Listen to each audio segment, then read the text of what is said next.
when protest turns into power. Welcome to Common Grounds Conversations, a weekly podcast show on Spotify, YouTube, and Substack. I'm your host, Todd. This, this podcast is geared towards what's happening in the world of politics. I, I talk straight down the middle, not choosing a side, not picking a side, but laying out the facts as I see them. There is too much of a one-sided thing about talking today. Everybody's on one side or the other. I'm going to give it to you straight. So let's talk. Let's have a conversation. If you like what you hear, please subscribe below. Follow me on these platforms as well, and share with a friend and your family. So let's get started. The moment we excuse bad behavior, our side benefits from it. We stop being honest, and once honesty disappears, trust disappears right behind it. America was built on disagreement, so we all disagree. Everybody disagrees. You go to the grocery store, we disagree. We haggle on price. We disagree all the time. Protest has been part of our history. From the first time they came across the seas and we were formed, protest has always been there. But somewhere along the line, many people stopped asking whether something was right or wrong and started asking the question, did my side win? So today's episode is not defending one political party or attacking another. It's about something bigger. Selective outrage, political tribalism, media narratives, and what happens when Americans stop trusting institutions altogether. Because whether you are talking about the riots of 2020 or even January 6th, millions of Americans walked away believing the rules were being applied differently depending on who was involved or what side of the table or what side of the aisle you were on. And once people believe justice is selective, the damage spreads fast. So let's talk about protest versus destruction. And this is a big part. America has always had protest movements. Some good, some bad. Some changed the country for better. The civil rights movement, labor rights movement, anti-war protest, women's suffrage. Protest itself is not the problem. The problem begins when violence, intimidation, or destruction gets excused because people agree with the cause. You see, this is one of the news every day. This is one of the news every day. People say it's a peaceful protest. You see it all the time. Oh, this is just a peaceful protest. We're not going to hurt anybody. We're not going to do any harm. It's peaceful. But yet, is it actually peaceful? You watch it on TV every day, and you see the violence, the pushing, the shoving, the throwing of rocks, the throwing of bottles, the throwing of whatever, the hitting, you see it. And then people get upset because your agencies are arresting people, and you have the politicians saying, no, it's peaceful. Well, are the politicians watching the news? Probably not. Or they're turning a blind eye to the news and not actually watching it. So, and this is where things become dangerous in the recent years. In the last few years, it's become bad. And it actually started in the 2020. Okay. In 2020, many protests were considered peaceful or were peaceful.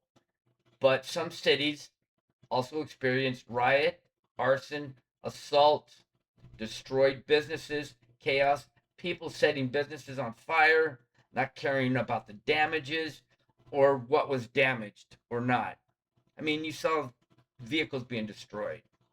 You saw looting, places being destroyed, your neighbors. I mean, they just went in and destroyed them. It could have been a Democrat going into a Democrat building and destroying it, a Republican going into a Republican. It didn't matter. They were being destroyed. All right. There was no rhyme or reason as to why they were going into those buildings. They just thought it was for them to take. And at the same time, many Americans felt the media downplayed the violence because the broader cause was viewed sympathetically. This was mentioned in my podcast before about media downplaying and not stating the facts. So the media has a big role in this too as well. They'll either say, hey, something about this one, and then downplay the other one. Okay.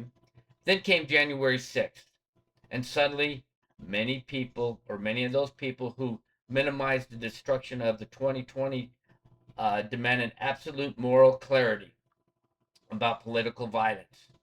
So those that were violent in the 2020 protests got upset on the January 6th protest, and vice versa about the 2020. But yet, which one got the most media coverage? Now you have the media never giving up on the January 6th ordeal. You still hear about this even today. But the 2020 protests are getting the crickets. You're not hearing much about that. Our society's moral values have changed. Meanwhile, some people on the right excused or minimized what happened at the Capitol because they believed the election system was unfair. So you got the right saying that nothing happened, and you have the left saying, yes, let's throw them all in jail, let's whatever. But for the 2020 riots, the right was saying nothing happened. Why are you throwing these people in jail? What's going on? And the left saying, or the right saying, let's put them all in jail. So, I mean, it's catch 22. And that's the point. Too many Americans stopped applying principles consistently. So what is considered fair? What is right and what is wrong? The media and outrage. Modern media survives on outrage, and you see it every day. You can turn on the news right now. Right now, what you're doing right this instant, you could turn on the news and you could probably see some type of outrage or some type of fear. Fear keeps people watching. Why do you turn on the news? Most people watch it because, oh, look, there's violence going on. We're going to go out and protest. Anger keeps people clicking. See it on social media platforms. Division keeps audience loyal. Politicians want to divide you. I've mentioned that in past podcasts. They want to keep you divided. If they divide you, put you in a smaller group. It's easier to control smaller groups. And both sides know it. Politicians know it. You see it now. At the ICE detention facilities, the protests that are going on over there. And you have one side edging them on, saying ICE needs to stay out of the way, saying that the facilities are inhumane. And you have the other side saying, open the doors and come on in, and we'll show you how the detainees are treated, how they're being treated, how they're being fair. They're not being treated inhumane. Then come to the protesters who don't know or don't have a clue what's going on inside there. They're just hearing it from the one side, and they're saying, let's protest. So they're going to go and protest. They're protesting the facilities, but they don't know why they're doing it. So do they want the rapists out on the street? Do they want the murderers back out on the streets? Probably not. I doubt if they want those murderers out on the street. I doubt if they want the rapists out on the street. I don't think they do. I think they're just protesting because the right said, let's protest this. So one network tells viewers democracy is constantly under attack by extremists on the right. Another tells viewers America is being destroyed to corrupt elites and weaponized institutions. The result, millions of Americans now live in complete different realities. Not different opinions, different realities. And I have said this in podcasts before. This is what your politicians want. They want to divide you. I mentioned that a few minutes ago. They want to keep you divided. It's easier to control you. I'll keep saying it. People don't even trust the same facts anymore. Social media makes it worse. You look on X, you look on Facebook, you look on all these places, and they're saying something different. They're edging you on. That's how you each click. They get more people. Algorithms reward emotional reactions, not thoughtful conversations. The loudest voices rise to the top, just like cream on milk. The most reasonable voices disappear from the noise. Conversation is gone. Conversation is non-existent. Unequal standards. This is where the public trust really starts collapsing. Because people can tolerate outcomes they dislike. We can disagree. We don't have to like everything. I don't like your hairstyle. I don't like that person. I don't like what you say. Okay? But it doesn't mean I'm going to go over there and pick a fight with you. I can argue my point and I can disagree with you. People can tolerate outcomes they dislike. We can struggle to tolerate inconsistencies. If violence is wrong, it must be wrong across the board, not on the left, not on the right, across the board on both sides. The media can't control what we like and what we don't like. Media can't control what we dislike and don't like. Media can't control what we want to protest and what we shouldn't protest. If politicians or political intimidation is dangerous, it must stay dangerous no matter who is doing it. Across the board. And if investigations matter, they must apply equally. So if we're investigating the right, we must investigate the left. The left can't get upset because we're investigating them. The right can't get upset because we're investigating the right. It's got to be equal. If the right did something wrong, they need to be investigated. If the left did something wrong, they need to be investigated. It needs to be equal across the board. The moment Americans believe justice depends on political alignment, faith in institutions begin to die. This is where we start to choose sides. Families choose sides and grow apart. Lincoln once said, "House cannot survive divided." And once trust disappears, conspiracy theories grow, extremists grow, resentment grows.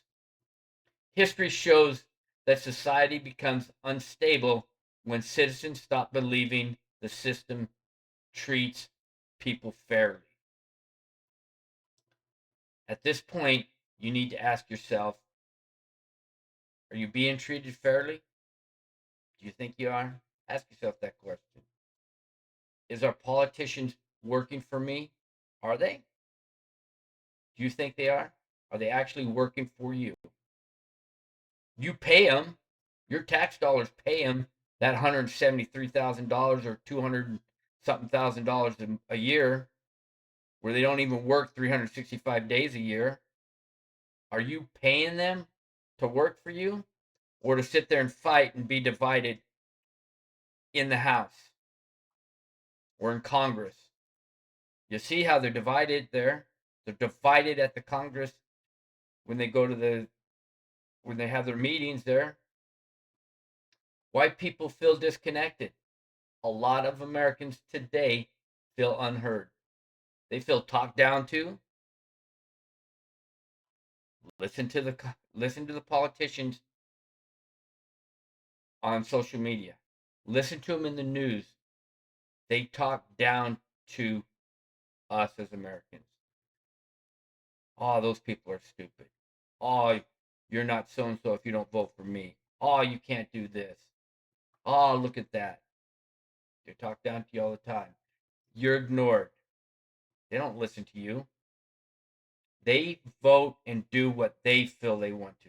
You vote them in, they tell you, oh, I'm going to do this for you, or I'll do that for you. I'm going to have child care for this, or I'm going to do that. And once they get in the office, it's completely different. I'm not going to mention any names on here. I told you straight down the line. But they change things around. You're mocked at. They'll mock you. Did you see so and so? Did you see this person? Did you see that person? And then they manipulate you. They do that all the time. All the time. They're manipulating the American people. They get you one way, they throw a carrot out there for you and reel you on in. Just like a hook, just like fishing. They throw that line out there, they get you, and they reel you in. They hook you.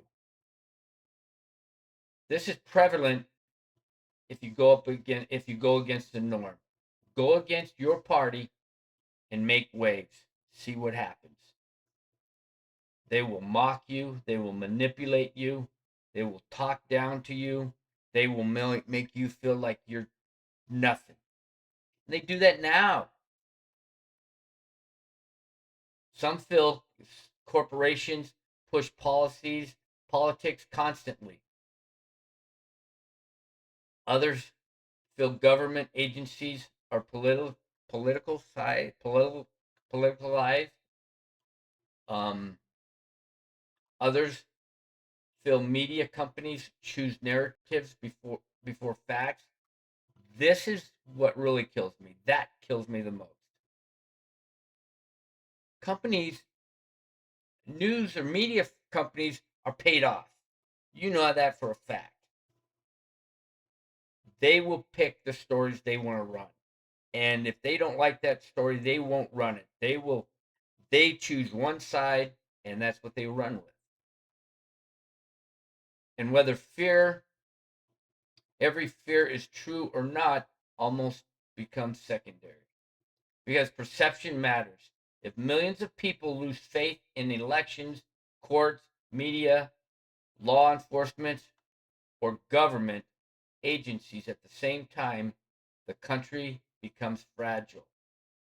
And that's not a Democrat problem. That's not a Republican problem. That's not even an independence problem. That's an American problem. We have a problem, big problem.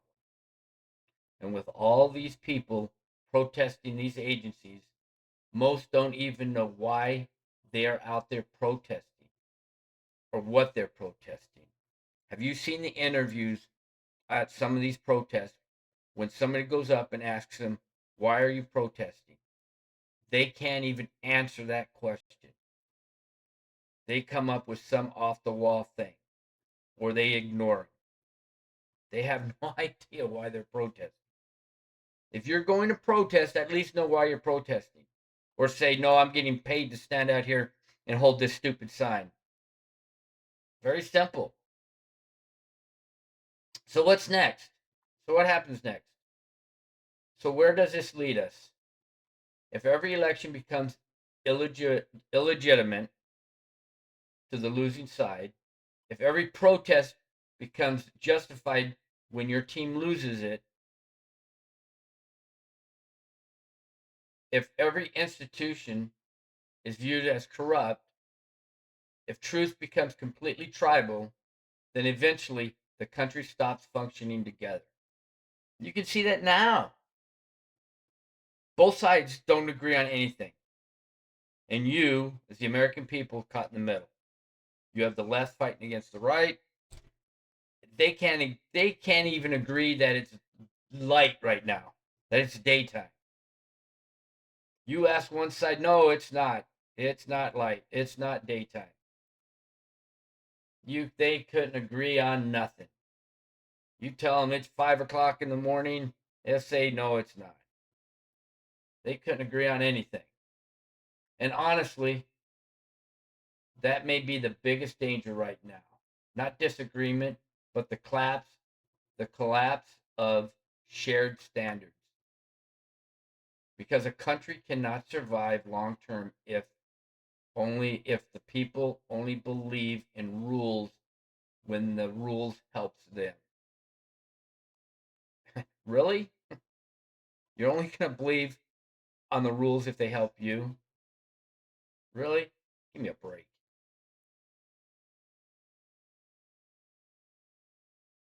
It's okay to disagree with each other, but it's not okay to intimidate or harm someone or their property because you disagree with them or because they disagree with you.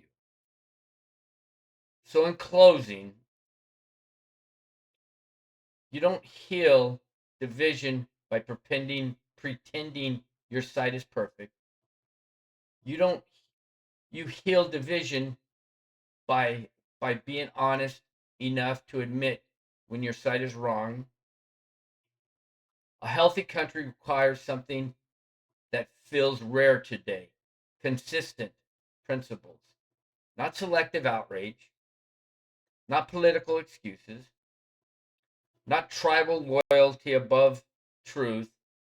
Because the moment we excuse bad behavior simply because it benefits our side, we stop protecting the country we claim to love. And I don't know about a lot of you out there, but burning the flag doesn't mean you love this country. If you burn the flag, then you probably need to leave this country.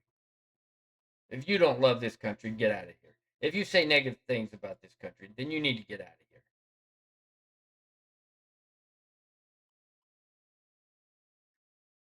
Agree to disagree, but do it with class and respect. Because for this country to survive, we all need to be on the same side: Republicans, Democrats, and independents. After all, we are in this world together. Shouldn't we at least talk it out, have a conversation? Thanks for listening. Hope you enjoyed this podcast. Please like and share with your friends and family. Again, I'm your host, Todd. You have an outstanding day, and remember, we all don't make it out of this place alive. So love and respect everyone. You have an outstanding day and enjoy.